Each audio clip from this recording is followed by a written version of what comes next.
মেয়েরা হলো রান্নাঘরের রানী, তবে রানীর মতো গিয়েই কিন্তু রান্না করতে হবে তা তো সম্ভব না, কিন্তু মাঝে মিশালে একটু তো হালকা পাতলা সাজুগুজু করে যেতেই পারি আমরা রান্নাঘরে। আর স্পেশাল জিনিস রান্না করব, বলেন দেখি এটা কি? এটা কিন্তু খুবই একটা পুষ্টিকর এবং মিষ্টি খাবার। আর এটা কিসের ভর্তা আমি বানিয়েছি, শীতের দিনে এগুলো খাবার গরম গরম ভাতের সাথে। ডায়েট ফাইট ভুলে গিয়েছি মেহমান দেখে। বলেন দেখি আমি কি কি রেসিপি আজকে আয়োজন করেছি। হ্যাঁ, গোসি মাছ আমার খুবই পছন্দের, সবচেয়ে পছন্দের আমার গোসি মাছ আর বেগুন ভর্তা দিয়ে গরম গরম ভাত।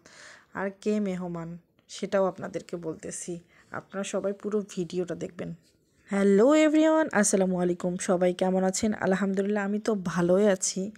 অনেক অনেক ধন্যবাদ যারা ভিডিওটার এই ক্লিপগুলো দেখেছেন, এখন ডিটেলস দেখবেন।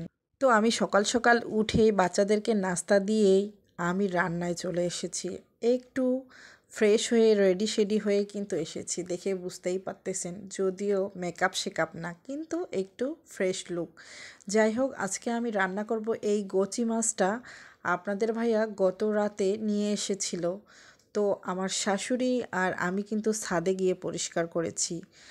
আর ছাদে গিয়ে সুন্দরভাবে ঘষতে পারেছি, কারণ এই মাছের মধ্যে অনেক ময়লা থাকে, একটু অন্য টাইপসের। যাই হোক, পরিষ্কার করেছি, গোসি মাছটা রান্নাও করে নিয়েছি। এখন বেগুন ভর্তা, ধনিয়া পাতা আর স্পেশাল পেঁয়াজ বেশি দিয়ে, কাঁচামরিচ দিয়ে আমি এই ভর্তাটা করি। তো এই যে গোচি মাছটা আমি রান্না বসিয়ে দিয়েছি, পেঁয়াজ মরিচ আদা রসুন সবগুলো মশলা ভেজে নিয়ে তারপর মাছটা দিয়েছি। মাছটা কিছুক্ষণ কষিয়ে নিয়ে তারপর গরম পানি দিয়েছি।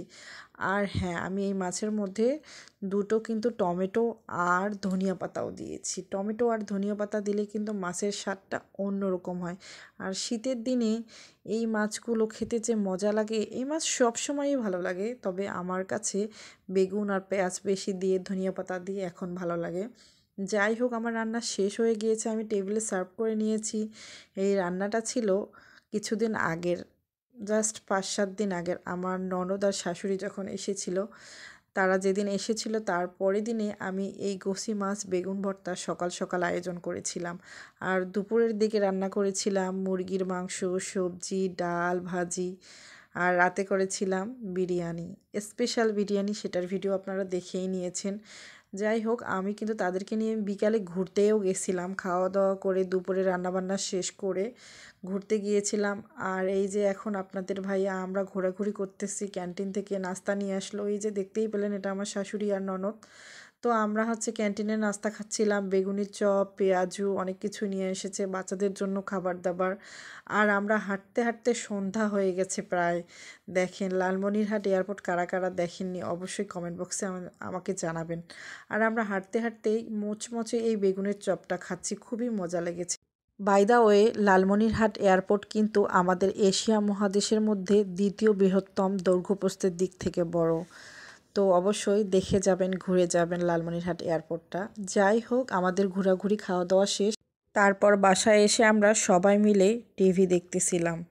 সবাই ভালো থাকবেন, সুস্থ থাকবেন, আল্লাহ হাফেজ, take care, tata, bye by.